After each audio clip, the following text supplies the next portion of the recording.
Welcome to Post Fight with Ray Thompson. This show is powered by MMA Crypt. For more interviews and podcasts, please subscribe to our YouTube channel, MMA Crypt. You can also follow MMA Crypt on Facebook and Twitter. It's at MMA Crypt on Twitter and MMA Crypt on Facebook. To follow me, it's at MMA Mental on Twitter, Ray Thompson on Facebook. I'm now joined by UFC veteran Ed Herman. Ed's coming off of an impressive victory against Rafael Natal at UFC Fight Night 40. Ed, thank you very much for joining me. Yeah, man. Thanks for having me. Right on. Congratulations! It was a great win at the weekend.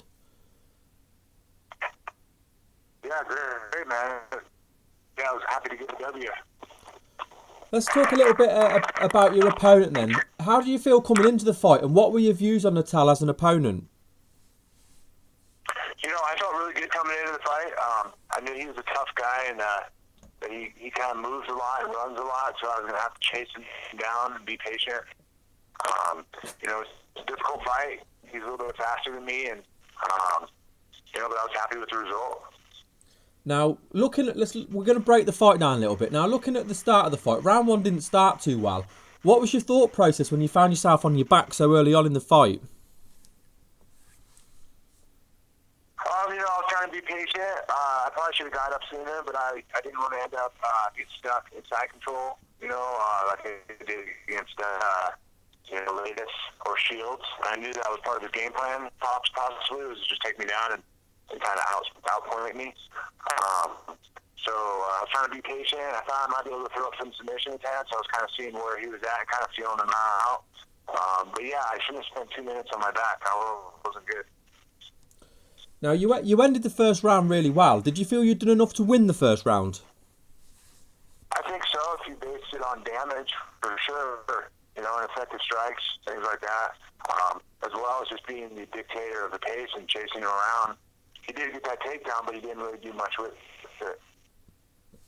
Now, in the second round, again, you were more aggressive on the feet, but Natal did score a takedown. So how confident were you that was your round in the second round? That's the only, at first I thought maybe I lost the first round, but then, after watching the tape, the second round was probably closer than the first. They were both fairly close rounds, but I thought I won every round, but, again, a lot of the shots, some of the damage I did, it's hard to see, on some of those angles. I landed some pretty good shots when he was shooting in that you couldn't really see on the camera views, just from watching it. So I think I did, again, I did more damage.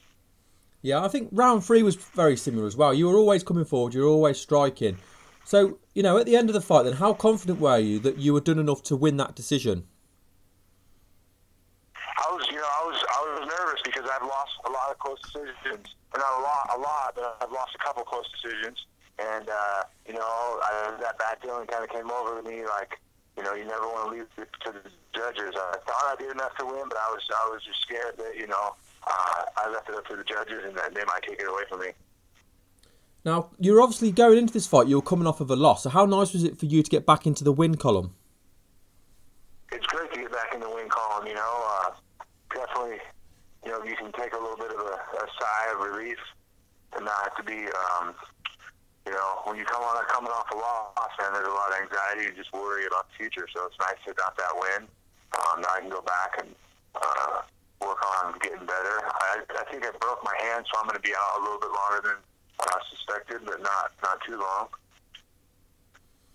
I'll pick up on that in a moment because I was going to ask you if there was any injuries, and you've just confirmed. But before I ask you about your hand. Was there anything about Natal that surprised you in this fight? I was surprised.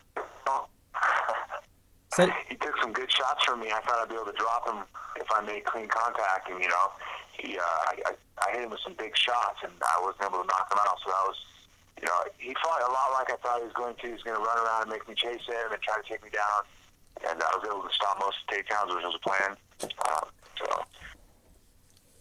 Now, I was going to ask you about injuries. You've just said about you broke your hand. So how serious is your hand? How long is that going to keep you out for?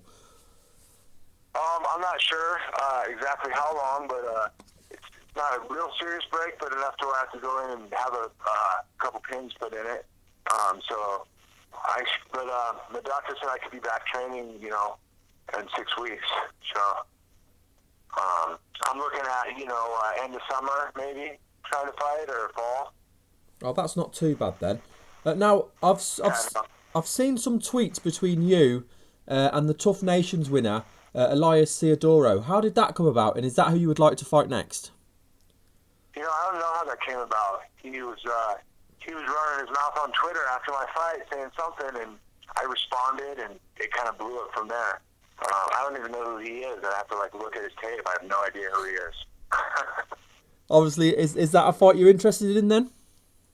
Like I said, I got to see who he is and watch the tape and stuff like that. I don't even think he just won the Ultimate Fighter. Is that right? Yeah. The Tough Nations. Yeah, he won the Tough Nations, the Canada versus Australia. He was the winner for his division, the middleweight division.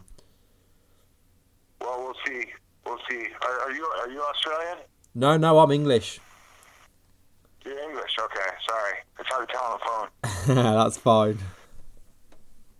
Well, yeah, we'll see, man. Maybe, like I said, I got to get my hand healthy and see what UFC wants me to do. And I'd like to fight a top 10 guy, really, myself.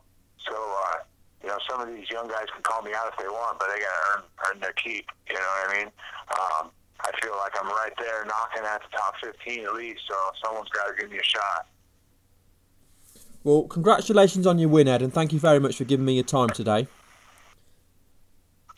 Hey, no problem, man. Before we let you go, I'd like to give you a chance to do some shout-outs. So let the listeners know about your Facebook and your Twitter, and then anybody at all you'd like to thank, including your sponsors.